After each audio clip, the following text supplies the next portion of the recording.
So one of the biggest gifts Allah has given us, Allah has given each one of us, is choice, the ability to decide, the ability to choose which route you take, the ability to choose what action to do, what steps to make, the ability to relate to things, how to understand the world around you, how to understand yourself, how to understand people around you, how to understand events that take place. All of this is a matter of decision. You're making decisions at every single moment of your life. But most of us have given up this gift, and we let the society choose for us. We let our culture choose for us. We let sometimes our friends and peers choose for us. We let our teachers choose for us. We let our parents choose for us. We let the TV choose for us. We let our politicians choose for us. But on the day of judgment, you will deal with the consequences of all those choices, whether you made them or let someone else take them for you. You will face the consequences on the day of judgment. You will stand before Allah subhanahu wa ta'ala alone. Alone. In some narrations the Prophet ﷺ said, even a mother on the day of judgment will come to her son and she would say, oh my son, I held you in my womb 9 months. I looked after you. I breastfed you. And I stayed up all night just to look after you. I wasted my life and my years just for you to grow up and become independent. And you became independent and successful. Now all what I want from you, that's on the day of judgment. My son, she tries to draw his heart nearer by mentioning everything she did for him.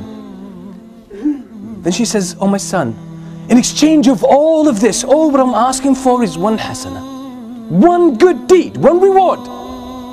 Just give me one reward from your records so I can be saved from the hellfire. I just can secure a position or a place in paradise. That's all what I'm asking of you. You know what? That son, with all his respect and love for his mother, he says, Mom, with all respect, I'm paraphrasing by the way, the hasanah you're asking for, I'm more in need of it than anyone else. Some other time, some other time. On that day you will stand before Allah subhanahu wa ta'ala alone, and you will be asked about every single decision. The woman passing down the street that you looked at and you kept staring at will be brought to you live, you could see it. The moment you were alone and did something wrong, the moment you took some haram money that doesn't belong to you, the moment you dealt with riba, the moment you were backbiting someone or slandering someone, that moment, just before that moment, you had the ability to make a decision, either to engage in a sin or give it up and leave it. But you made the wrong decision, and it will come to you that moment. It will be placed and it will be manifested in front of your eyes when you're standing before Allah subhanahu wa ta'ala, and He will ask you about it. The moment the adhan was called, you know it's time for the prayer, and you didn't pray because you were engaged with something else.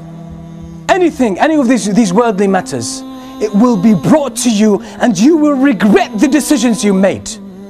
When you listen to the whispers of shaitan, when you listen to the advice and the social evidence of your friends, of your family, of your culture, and you just flew with the tide, that moment will be brought to you and you will be asked about it, and you will feel so much pain about it.